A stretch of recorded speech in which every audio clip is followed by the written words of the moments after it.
ఒకే రకమైన రికార్డులు సెట్ చేస్తుంటే ఏం బాగుంటుంది. అప్పుడప్పుడు కొత్తగా చేయాలి. పక్కనోళ్ళు మనల్ని చూసి ఫాలో అయ్యేలాగా చేయాలి. అప్పుడు కదా మజా వచ్చేది అంటోంది పుష్ప కపుల్. వాళ్ళ ఆలోచనలకి ఇష్టాలకి తగినట్టే నెట్టింట్లో సరికొత్తగా హల్చల్ అవుతున్నారు. ఇంతకీ పుష్ప కపుల్ చేస్తున్న సందడేంటో చూసేద్దాం. పుష్ప పుష్ప పుష్ప అంటూ పుష్పరాజ్ మేనియా మరింత జోరెందుకుంది.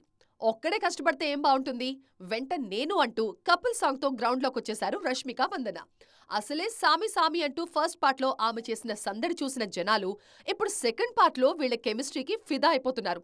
రీసెంట్ గా రిలీజ్ అయిన సూసేకి సాంగ్ చార్ట్ బస్టర్ అయింది. వెరీ ఫస్ట్ ప్లేతోనే జనాల్ని అట్రాక్ట్ చేసేసింది సూసేకి. మరో సామి సామి గ్యారంటీ అని అప్పుడే చెప్పుకున్నారు జనాలు. అన్నట్లుగానే సూసేకి ఆడియన్స్ ని మెస్పరైజ్ చేస్తోంది.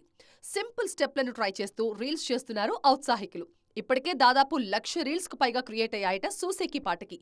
ఈ విషయాన్ని షేర్ చేసింది పుష్ప టీం. ఆగస్టు 15న రిలీజ్ కి రెడీ అవుతోంది ఈ సినిమా. అంతలోపు ఇలాంటి రికార్డులు ఇంకెన్ని క్రియేట్ చేస్తుందో, ఇంకెన్నింటిని బ్రేక్ చేస్తుందో చూడాల్సిందే అంటోంది అల్లు ఆర్మీ.